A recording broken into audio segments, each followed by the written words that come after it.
The auction house was cold. Marcus Cole stood on a black stone platform with chains around his wrists. He was tired. He was hungry. But most of all, he was angry. 18 months ago, Marcus was a commander in the Earth Defense Fleet. His ship, the Artemis 7, was a good ship with a good crew. They were patrolling near the Kethrani disputed zone when the attack came. The Dominion warships appeared from nowhere. They destroyed most of his crew. They captured the survivors. Marcus was the only one still alive. For 18 months, he survived in Dominion prison cells. They questioned him. They beat him. They tried to break him. But Marcus Cole was not easy to break. He was human. And humans were stubborn creatures. Now he stood in the grand auction house of the Dominion capital. Around him, hundreds of alien nobles sat in floating chairs. They looked at him like he was an interesting animal in a zoo. Some of them whispered to each other. Some of them laughed. The auctioneer was a snake-like creature with 6 eyes. It moved around Marcus, pointing at him with its long fingers. "Look at this specimen," the auctioneer said in a high voice. "A human male. Very rare in this sector. Humans are known for their unusual strength, their strange emotions, their unpredictable behavior. Scientists say they are fascinating creatures to study." Marcus wanted to spit at the auctioneer, but he controlled himself. He had learned patience in prison. He had learned to wait for the right moment. "We will start the bidding at 5,000 credits, the auctioneer announced. Hands went up around the room. Aliens of all shapes and sizes wanted to buy him. Some looked cruel. Some looked curious. None of them looked kind. 10,000, someone called. 15,000, another voice said. 20,000. The numbers kept climbing. Marcus felt sick. He was being sold like furniture. Like a pet. This was what his life had become. 50,000 credits, a fat alien with purple skin shouted. He had small eyes and a wide mouth full of sharp teeth. "I want to add him to my collection." The auctioneer smiled. 50,000. "Do we have any higher bids?" The room grew quiet. It seemed the fat alien would win. Then the doors at the back of the room opened.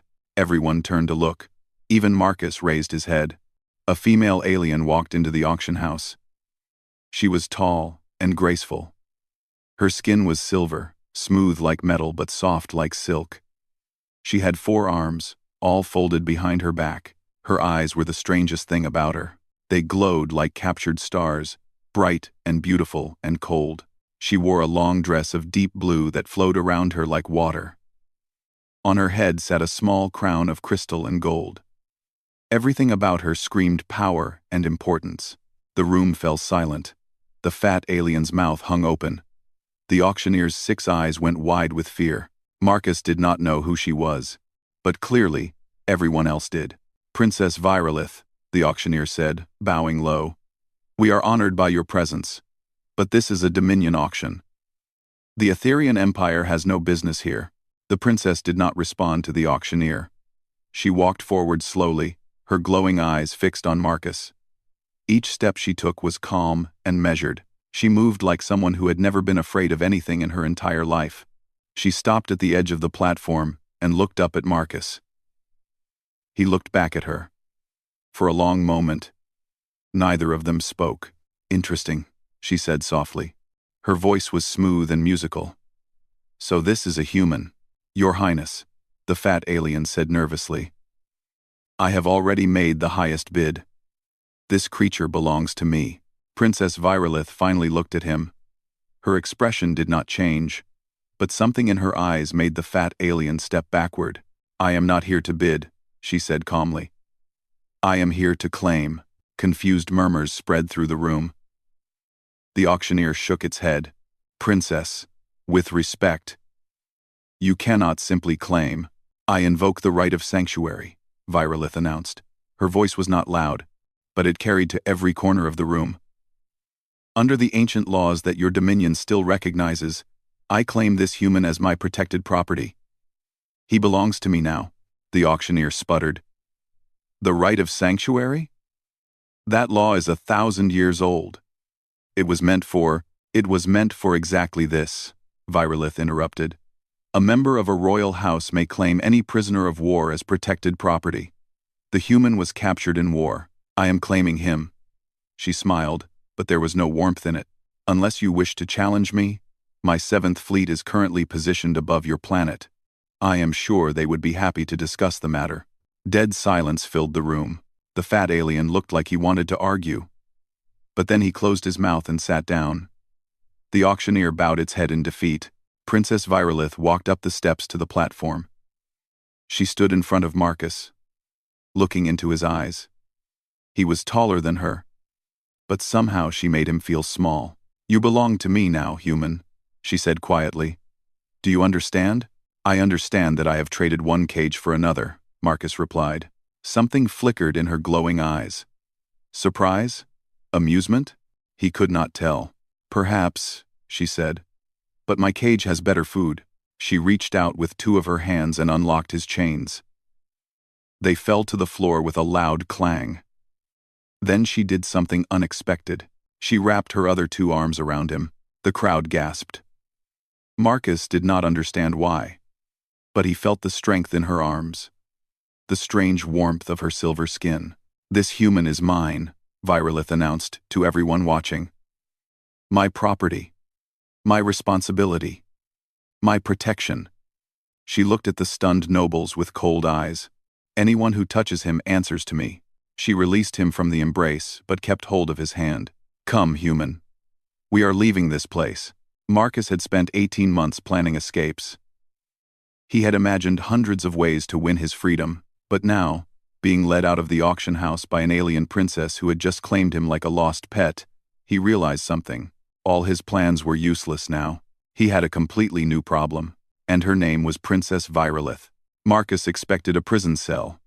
He expected chains and guards and cold metal walls. He was wrong. The Etherean flagship Eternal Sovereign was the largest ship Marcus had ever seen. It was bigger than 10 Earth battleships combined. Inside, it was beautiful. The walls were made of smooth white stone. The floors were covered with soft carpet. Everywhere he looked, there were plants and fountains and works of art. His room was not a cell. It was a suite. The bed was huge and soft. The bathroom had a shower that used warm water that smelled like flowers. There was a window that showed the stars outside. There was a closet full of new clothes in his size. Marcus stood in the middle of the room, confused. This must be a mistake, he said to himself. It was not a mistake. On the first day, servants came to bring him food. The food was strange but delicious. There was meat that tasted like honey. There were fruits that melted on his tongue. There was bread that was soft and warm. On the second day, a doctor came to check his health. She was an Etherean female with gentle hands. She healed the wounds from his time in prison. She gave him medicine to help him sleep without nightmares. On the third day, Princess Virolith summoned him to dinner. 2 guards came to escort Marcus through the ship. They did not push him or threaten him. They simply walked beside him in silence. Marcus paid attention to every corridor, every door, every possible escape route. Old habits were hard to break. The princess's dining room was a large chamber with a long table. The ceiling was made of glass, showing the stars above. Virolith sat at the head of the table, waiting for him. She looked different tonight. She wore a simple silver dress instead of her royal robes. Her crystal crown was gone. She looked younger somehow, less like a princess and more like a person. Sit, she said, gesturing to the chair beside her. Marcus sat. Servants brought food and placed it before them. Virolith began to eat with elegant movements of her 4 hands. Marcus watched her carefully. You are staring, she observed. I am trying to understand you, Marcus replied. What is there to understand? Everything. Marcus leaned forward. Why did you save me? What do you want from me? Why am I in a luxury suite instead of a dungeon? Virolith put down her utensils. She studied him with her glowing eyes. You ask many questions. I have been a prisoner for 18 months. I have learned that information keeps you alive. Something like respect flickered in her expression. Very well. I will answer your questions. But first, you will answer mine. Fair enough. Tell me about Earth. Marcus blinked. He had expected questions about military secrets, about Earth's defenses, about fleet positions and weapon systems. Instead, she wanted to know about his home. What do you want to know? He asked carefully. Everything. She leaned back in her chair. Your people fascinate me. You have been traveling among the stars for only 300 years. That is nothing. My species has existed for 50,000 years. The Dominion has existed for 30,000. Yet your small, young species fights like ancient warriors. Your scientists create impossible things. Your artists make music that has moved beings who have lived for centuries. She tilted her head, her silver hair falling over one shoulder. How do you do it? How does such a young species burn so bright? Marcus was quiet for a moment. No one had ever asked him this question before. In prison, the Dominion only wanted to know about weapons and tactics. They never cared about humanity itself. We know we are going to die, he finally said. Virolith frowned. All species die eventually. No, I mean individually. Humans live for maybe 80 years. 100 if we are lucky. That is nothing compared to your species. So we do not have time to wait. We do not have time to be careful. We have to live fast and bright because our candle is so short. He picked up his glass and looked at the strange purple liquid inside. We fight hard because we have everything to lose. We love hard because we might not get another chance. We create and build and dream because tomorrow is never promised. He smiled sadly. It makes us reckless. It makes us foolish, but it also makes us brave. Virolith was silent for a long time. Her glowing eyes never left his face. Fascinating, she whispered. You are a fascinating species. Is that why you saved me? Because I am fascinating? Partly. She picked up her utensils again. I also saved you. Because the Dominion wanted you. They planned to cut you open and study your brain. They wanted to understand what makes humans so difficult to defeat. I found that idea. So you saved me to annoy your enemies? Yes. She smiled. And for the first time, there was real warmth in it. I enjoy annoying them very much. Marcus laughed. He could not help it. After 18 months of horror, something about this alien princess making petty political moves actually made him laugh. Virolith looked surprised by his laughter. Then she looked pleased. They finished dinner talking about Earth. Marcus told her about blue oceans and green forests. He told her about cities full of millions of people. He told her about music and sports and holidays. She listened to everything with intense curiosity. As the servants cleared the table, Marcus asked the question that had been bothering him. What happens now? What is my life going to be? Virolith stood and walked to the glass ceiling. She looked up at the stars. Under Etherian law, you are my property. That sounds cruel, but it actually protects you. No one can touch you without my permission. No one can take you from me. You are safe, as long as you belong to me. And if I want my freedom, I could release you. She turned to face him. But then you would lose all protection. The Dominion would capture you again within days. Other species would see you as easy prey. Her expression was serious. Right now, the safest place for you in the entire galaxy is by my side. Marcus understood. He was in a golden cage. It was beautiful and comfortable, but it was still a cage. So I am your prisoner, he said quietly. You are my guest, she corrected. My advisor, perhaps, in time. My companion. She walked toward him slowly. I do not want a slave. Marcus Cole. I have thousands of servants. What I want is someone who will speak truth to me, someone who is not afraid of my crown. She stopped in front of him. In 18 months of prison, the Dominion could not break you. That tells me you are strong. That tells me you are valuable. Not as property, but as a person. Marcus looked into her glowing eyes. He saw something there he did not expect. Loneliness. Deep, ancient loneliness. You want a friend, he realized. Virolith did not answer, but her silence was answer enough. 3 weeks later, Marcus discovered how much danger that friendship would bring. The assassins came at midnight. Marcus was dreaming about Earth when the alarm woke him. Red lights flashed in his room. A loud siren screamed through the ship. Marcus jumped out of bed immediately. His soldier instincts took over. Something was very wrong. He ran to his door. It was locked from outside. He was trapped. No. He growled. He looked around the room for something to use. He found a metal lamp on the table. He smashed it against the door control panel. Sparks flew. The door slid open. The corridor outside was chaos. Etherian guards were running everywhere. Some of them were fighting with figures dressed in black.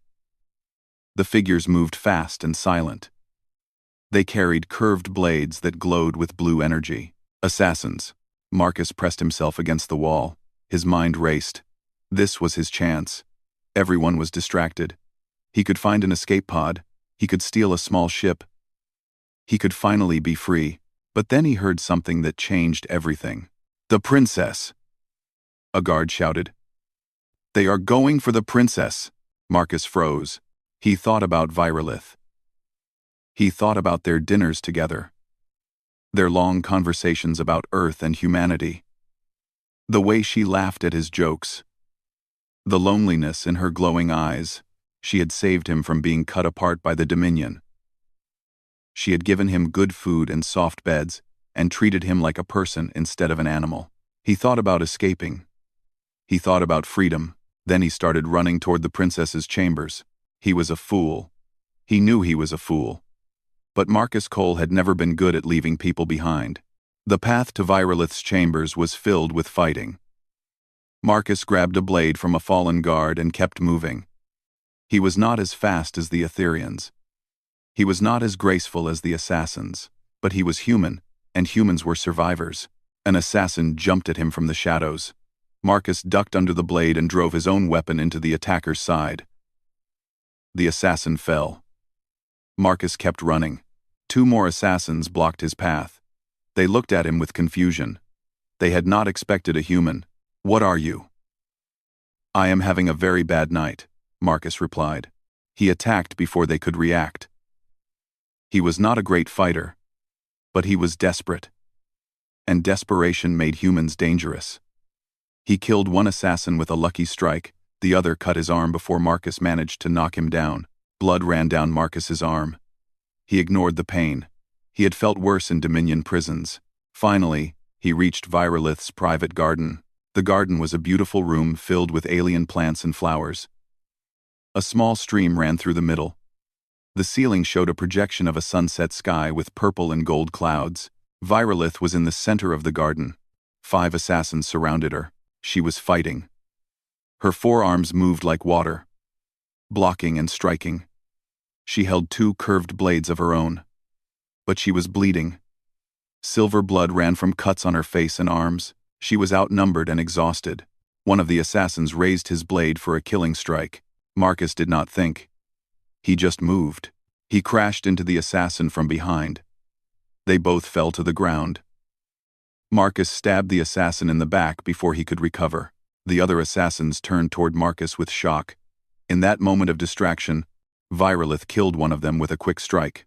3 assassins remained. Marcus stood up slowly. His body ached. His arm was bleeding badly.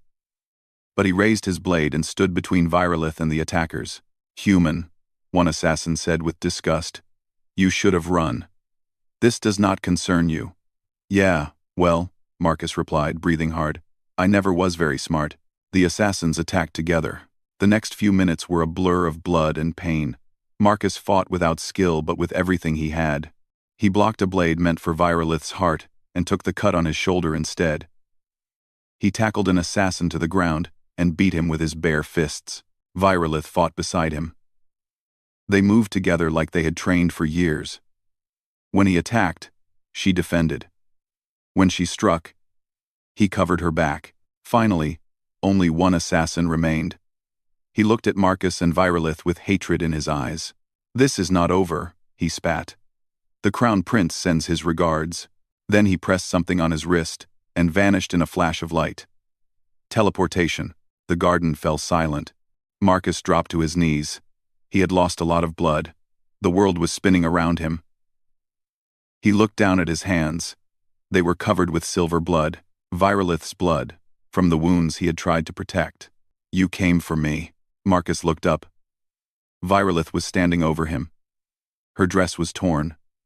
Her silver skin was marked with cuts. But her glowing eyes were fixed on him with an expression he could not read. "You were in trouble," Marcus said weakly. "Could not just leave you. You could have escaped." Her voice was strange, soft, confused. "The ship was in chaos. No one would have stopped you. You could have been free." Marcus laughed, but it turned into a cough. "Probably. But that would have been rude. You gave me nice room." He tried to stand but fell forward instead. Virolith caught him with all four of her arms. She held him gently, like he was something precious. "Why?" she whispered. "Why did you save me? You are my property. I took away your freedom. You should hate me." Marcus looked up at her face. Even covered in blood, even exhausted and wounded, she was beautiful in a strange alien way. 18 months in prison," he said quietly. "I learned the difference between captors and jailers. The Dominion wanted to hurt me. You just wanted company." "Company." He reached up and touched her face with his bloody hand. "You are not my enemy, Virolith. I do not know what you are. But you are not my enemy." Something changed in her expression. The cold princess mask cracked. Underneath, Marcus saw something vulnerable, something lonely, something almost human. "No," she agreed softly. "I do not believe I am." She held him closer as the guards finally arrived. "Medical team," she shouted. "The human needs help immediately. Your Highness, your wounds." "I do not care about my wounds. Save him." Marcus smiled as darkness took him. Maybe he was still a prisoner, but somehow, that did not seem so bad anymore. 6 months changed everything. Marcus Cole was no longer just a prisoner. He was no longer just a guest. He had become something new. Something that had never existed before in the Etherian Empire. He was an advisor to Princess Virolith. It started small. After he healed from his wounds, Virolith began asking his opinions. She wanted to know how humans thought, how they made decisions, how they fought their wars. "Your species confuses me," she admitted one evening. "You are weak compared to most aliens. You live short lives. Your technology is primitive. Yet you keep winning battles you should lose." "How?" Marcus thought about this carefully. "We cheat," he said simply. "Cheat. We do not follow the rules. When the enemy expects us to attack from the front, we attack from behind. When they expect us to retreat, we charge forward. We are unpredictable because we do not care about honor or tradition. We only care about survival." Virolith was quiet for a long moment. "That is actually brilliant," she said. She started inviting him to military meetings. At first, her generals were angry. They did not want a human in their war rooms, but then Marcus suggested a strategy that won them a major battle against the Dominion. After that, they started listening. Over 6 months, Marcus helped Virolith reclaim 12 star systems from the Dominion. He did not do it with strength or technology. He did it with tricks and traps and human thinking. The Etherians were logical. They made careful plans based on thousands of years of tradition. The Dominion was the same. Both sides moved like chess players, thinking 50 moves ahead. Marcus taught Virolith to flip the chessboard over. "Your enemies expect you to be patient," he explained. "They expect you to think in centuries. So do the opposite. Be fast. Be aggressive. Be crazy." "Crazy?" Virolith raised an elegant eyebrow. "Crazy in a smart way. Make them think you have lost your mind. Then, when they are confused, strike hard and fast." Virolith smiled. It was a real smile, warm and bright. Marcus saw those smiles more often now. The cold princess mask was fading. Underneath was someone curious and kind and surprisingly funny. They spent hours talking. Not just about war, but about everything. Marcus told her about his childhood on Earth, about his family, about the girl he had loved before the war. Virolith told him about growing up in the Imperial Palace, about her 6 brothers and sisters, about the pressure of being royal. "I am the 7th child," she said one night. "My father has 6 other heirs before me. I will never be empress. So I must make myself useful in other ways." "Is that why you command fleets?" "Yes. If I cannot rule, I will protect. I will fight the Dominion, so my people can live in peace." Marcus understood. They were both soldiers in their own way, both trying to protect the people they cared about, but not everyone was happy about their friendship. Crown Prince Kethrin was the eldest son of the Emperor. He was tall and cold and cruel. He had silver skin like Virolith, but his eyes were dark and empty. He looked at other beings like they were insects. He especially hated Marcus. "My sister has become soft," Kethrin announced at a royal gathering. "She takes advice from an animal, a human pet. It is embarrassing for our entire family." Marcus stood silently beside Virolith. He wanted to respond, but he knew his place. Speaking against the crown prince could mean death. But Virolith spoke for him. "This animal has won more battles in 6 months than you have won in 60 years, brother." Her voice was ice cold. "Perhaps you should get your own human." Kethrin's face twisted with rage. But he said nothing. He simply walked away, his dark eyes promising revenge. That revenge came 2 weeks later. Marcus was summoned to the Imperial Palace on the Etherian homeworld. The Emperor himself wanted to see him. Virolith came with him, her expression worried. "Be careful," she warned. "My brother has been planning something. I can feel it." The throne room was enormous.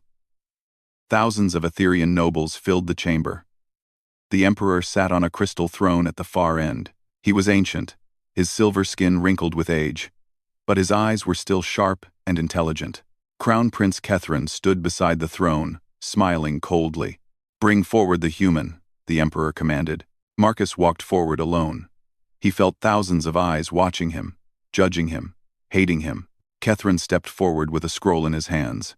"Father, I have evidence that this human is a spy. He has been sending military secrets to Earth. He has corrupted Princess Virolith with human lies. He is a danger to our entire empire." Gasps filled the room. Virolith pushed forward. "That is a lie," she shouted. "Marcus has never betrayed us. He has saved my life. He has won us victories against the Dominion." "Silence, sister." Kethrin's smile grew wider. "The evidence is clear. The human must be executed for treason." Marcus felt cold fear grip his heart. He looked at Virolith. He looked at the Emperor. He looked at the thousands of nobles who wanted him dead. He had 2 choices. He could stay silent and die, or he could speak and maybe still die.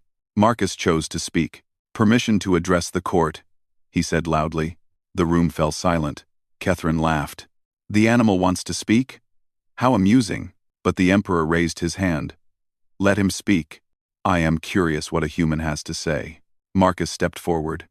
His heart was pounding, but his voice was steady. "I am not a spy. I am a soldier who was captured, tortured, and sold like property. Princess Virolith saved my life. She gave me purpose again. She treated me like a person when everyone else treated me like an animal." He looked directly at Kethrin. "The Crown Prince is not afraid that I am a spy. He is afraid that I am the future. He is afraid that humans and Etherians can work together. He is afraid that his sister is becoming more powerful than him." The room exploded with angry voices. But Marcus was not finished. He turned to Virolith. He dropped to one knee. And he spoke in perfect High Etherian, the ancient language he had secretly learned over 6 months. "I invoke the right of bonding. I offer myself as partner, not property. I choose Princess Virolith freely, my life for her service, my heart for her keeping." Complete silence. Virolith stared at him with shock, with wonder, with something else that looked like hope. You learned our sacred language, she whispered. I told you, Marcus replied softly. I am right where I belong. She reached down and took his hands. Then she wrapped all 4 arms around him. I accept this bond. This human is my partner, my equal, my chosen. The Emperor leaned forward, his ancient eyes gleaming. Well, Catherine, it seems your plan has failed. Catherine's face was red with fury. But he could say nothing. The law was the law, and Marcus Cole had just changed history. 3 years passed like a beautiful dream. Marcus Cole stood on the observation deck of the Eternal Sovereign. Through the massive window, he watched the Dominion's surrender fleet arrange itself in defeat formation. Hundreds of enemy ships floated in space with their weapons powered down. White flags of surrender flew from every vessel. The war was over. The Etherean Empire had won, and Marcus had helped make it happen. Behind him, the door opened softly. He did not need to turn around. He knew those footsteps better than his own heartbeat. Virolith walked up beside him. She was no longer just a princess. 6 months ago, her father had stepped down from the throne peacefully. He was old and tired, and he wanted to rest. He chose Virolith as his successor, not Catherine, not any of her other siblings. Virolith, the crown prince, was furious, she had told Marcus after the announcement. He screamed at Father for hours. But Father said something that silenced him. What did he say? He said that I was the only one of his children who understood the future. The only one who was brave enough to change. Now Empress Virolith stood beside her human partner, watching their enemies surrender. She wore a simple silver dress. The imperial crown sat on her head, beautiful and heavy with responsibility. You are thinking too hard, she said softly. I can see it in your face. Marcus smiled. I am thinking about the beginning. The auction block. The chains on my wrists. If someone had told me then that I would end up here. You would have tried to escape anyway, Virolith said with a small laugh. You are remarkably stubborn. Persistent, Marcus corrected. Stubborn is when you are wrong. Persistent is when you are right. She laughed again. That sound never got old. In 3 years, Marcus had heard her laugh thousands of times. Each time felt like a gift. Their bonding ceremony had been broadcast across the galaxy. The first official union between a human and an Etherean. Some aliens called it disgusting. Some called it political manipulation. Some called it impossible. But those who saw Marcus and Virolith together knew the truth. This was real. This was love. Strange and unexpected, but absolutely real. Do you have regrets? Virolith asked quietly. About staying? About choosing me? You could have returned to Earth. You could have lived a normal human life. Marcus turned to face her. His wife. His partner. His empress. I was a prisoner who found freedom, he said. A soldier who found peace. A man who had given up on meaning, who found purpose. He reached up and touched her silver face. I was exactly right to stay. She leaned into his touch. 2 of her arms wrapped around his waist. The other 2 rested on his shoulders. It was a gesture that once meant ownership. Now, it meant love. The galaxy is changing, she said. Because of us. Because of what we represent. She was right. The human factor had become famous across the stars. It was not just about military tactics anymore. It was about the idea that different species could work together, could learn from each other, could even love each other. Earth and the Etherean Empire had signed the Eternal Alliance 1 year ago. It was the first true partnership between humans and an elder species.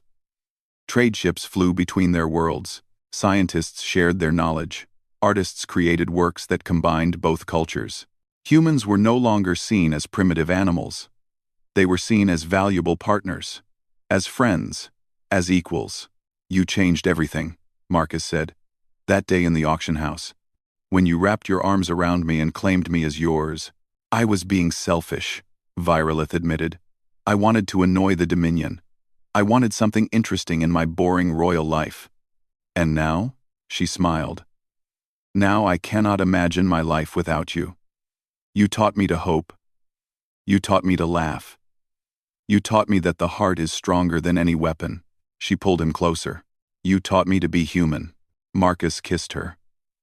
3 years ago, he would have thought this was impossible. An alien princess and a human prisoner. Now it felt like the most natural thing in the universe. The door opened again. An Etherean servant bowed respectfully. Your Majesties, the Earth Ambassador has arrived. He wishes to discuss the next phase of the alliance. Virolith nodded. We will meet him shortly. The servant left. Marcus looked at his wife with a raised eyebrow. Your Majesties, I still cannot get used to that. You are my bonded partner. That makes you Emperor Consort. You must get used to it. Marcus groaned. I was happier when I was just your property. Virolith laughed and pulled him toward the door. Come, my love. We have a galaxy to change. The meeting with the ambassador went well. More treaties were signed. More bridges were built between species. Marcus watched Virolith lead the discussions with pride. She was a natural ruler, fair and strong and wise. After the meeting, the ambassador spoke privately with Marcus. You have come a long way, Commander Cole. Just Marcus now.